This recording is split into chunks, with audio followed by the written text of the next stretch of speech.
I'm certain that you were glued to the television as I was last Saturday with the events that unfolded.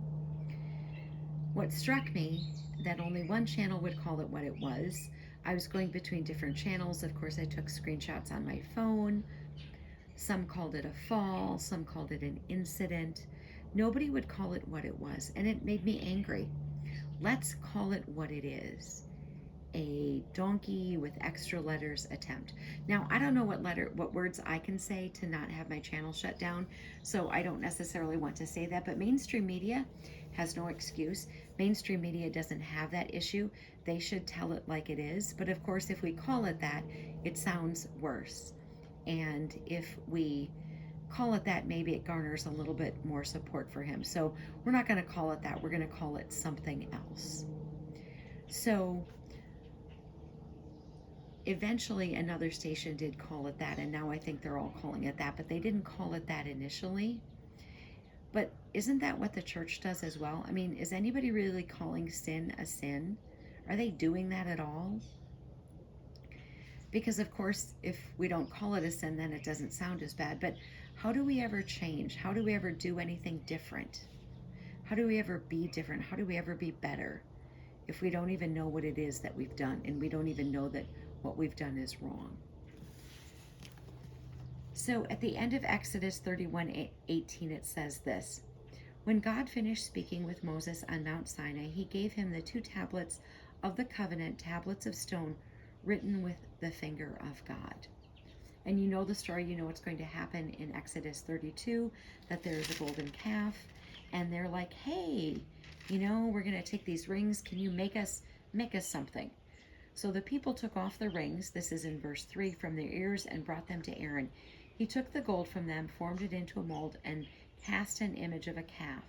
And they said, These are your gods, O Israel, who brought you up out of the land of Egypt. When Aaron saw this, he built an altar before it, and Aaron made proclamation and said, Tomorrow shall be a festival to the Lord. They rose early the next day and offered burnt offerings and burnt sacrifice of well-being. And the people sat down to eat and drink and rose up to revel. Then God said to Moses, Go down at once. Your people, whom you brought out of the land of Egypt, have acted perversely, and they have been quick to turn aside from the way I have commanded them. They have cast for themselves an image of a calf, and have worshipped it, and sacrificed to it, and said, These are your gods, O Israel, who brought you up out of the land of Egypt. So we're going to skip over here in Exodus 32, and we're going to pick up in verse 30. On the next day, Moses said to the people, You have sinned a great sin, but now I will go up to the Lord. Perhaps I can make atonement for your sin. So Moses returned to the Lord and said, Alas, the people have sinned a great sin. They have made for themselves gods of gold. But now, if you will only forgive their sin, but if not, blot me out of the book that you have written. So God calls it a sin. Moses goes down and says, You have sinned a great sin. Now, they should have known better, but they didn't. Why Aaron would be involved in that, I don't know. He should have known better. But Moses called it what it was. It was a great sin. And he told them that this is a great sin.